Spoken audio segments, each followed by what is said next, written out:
Hello everyone, it's Andrew here. Once again, I'm in my car and recording. I did enjoy this in the last video, so I'm thinking I'm gonna record in the video. I'm gonna record in the car again. Um, but yeah, in this video, I want to talk about high ticket dropshipping versus low ticket dropshipping, because I've talked about this on my TikTok previously, and I believe on my Instagram as well. But I want to talk about high ticket dropshipping versus low ticket dropshipping because I do see a lot of misinformation when it comes to high ticket dropshipping. There's a lot of these e-com gurus preaching that it's like better than doing low ticket or selling something in the comfort zone. And let me tell you that it's not entirely true. Like, they're not showing you the whole picture. So obviously, it sounds more attractive selling something for $200, $300 because the prices are higher. So logically in your head, you might think that higher profit margins, and it would be true if ad costs were like zero. But that's the thing, like your ad costs are not going to be zero. And the thing is with Facebook ads, I'm going to talk about Facebook ads because that's what I'm good at. But the same thing goes with Google Ads as well. But my point is, when you have a product that are you selling for a higher price. So for example, let's say you're selling something for $200, your CPA is going to be naturally higher, somewhere around $100. But since it's a higher price product, it's a lot harder to get converting customers, meaning that your CPA, your cost per purchase, is going to be higher as well. This is just naturally how it goes when you're selling something um, for a higher price, selling something more expensive.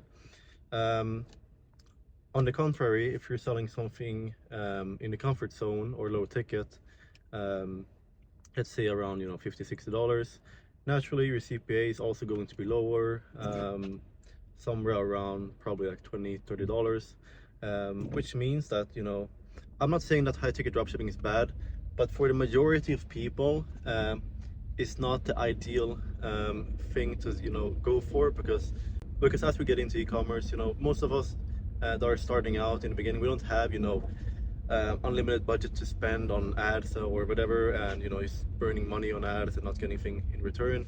So if you're selling something for a higher price, it's going to be more expensive for you as well, because you will have to spend more to get that customer. So let's break it down simply. So for example, let's say you're selling something for $200, as I said before, and your CPA will be naturally around like $100. So if you put your budget at $20 a day, you're going to spend for at least a couple of days before you even might be able to see that one sale, because since your CPA will be around $100, and if you're only spending $15-$20 a day, it's going to take you a lot of days before you might even see that one sale. On the contrary, if you're selling something 50 on like the $56 range, and you put your budget at $20 a day, that means that you might be able to see one sale a day. So for me, logically, for most beginners starting out, selling something in the comfort zone is much better than selling something high ticket, because most likely you're not going to be able to spend $100 a day by just testing.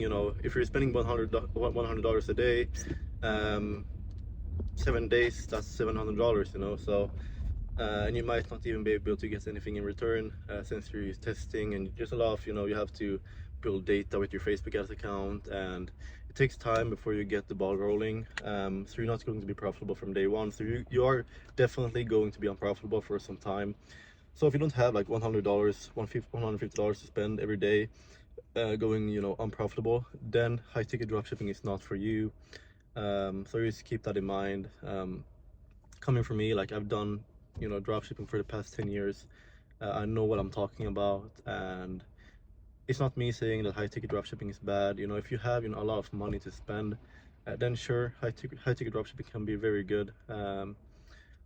But if you don't have that kind of budget, then I would sell something in the comfort zone.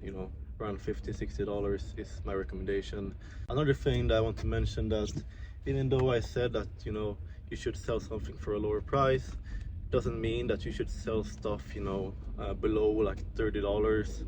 because it's going to be very difficult to make you know, a profit of that, because you have to count in, you know, the ad expenses and your cogs and shipping and all of that stuff, taxes. So you have to think about that when you're like picking your product. So you have to calculate the margins, because usually it's quite difficult selling a product, you know, below $30, $20. It's quite difficult. So that's why I always say around $50, $60, $70 maybe, with upsells and bundles. So yeah, hopefully you guys got what I meant there. But yeah, I do kind of enjoy you know, recording these videos when I'm just driving home. But yeah, I hope you guys enjoyed this video, and you know, yeah, I'll see you guys in the next one.